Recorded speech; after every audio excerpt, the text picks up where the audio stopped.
யாத்ராகமம் 4ஆம் அதிகாரம் 3ஆம் வசனத்தையும் யாத்ராகமம் 7ஆம் அதிகாரம் 10ஆம் வசனத்தையும் நாம் பார்க்கும் பொழுது 2 கோல்களை நாம் பார்க்கிறோம். முதலாவதாக வருகிற கோல் அது மோசையின் கோல்.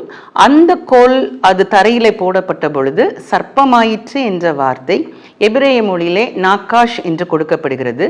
ஆனால் ஆரோனுடைய கோல் அங்கே பார்வோனுக்கு முன்பதாக போடப்படும் பொழுது அது டனீன் என்ற வார்த்தையிலே குறிக்கப்படுகிறது.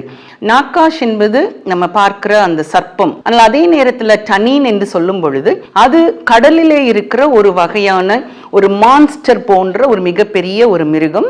அப்போ இந்த டனீன் எல்லாவற்றையும் விழுங்கி போட்டது. பார்வோனுடைய மந்திர கோள்கள், அவனோடு இருக்கிறவர்களுடைய மந்திர கோள்கள் எல்லாவற்றையும் விழுங்கி போட்டு திரும்பவும் அது மறுபடியும் மோசையின் கையிலே அது கோலாக அது மாறிற்று என்று சொல்லி நாம் பார்க்கிறோம். அவர்களுடைய எல்லா வல்லமைகளையும் பிசாசின் கிரியைகளையும் தொடங்கி வைக்கிற சகல கிரியைகளும் அங்கே முடிந்து போகிறது என்று சொல்லி நாம் பார்க்கிறோம்.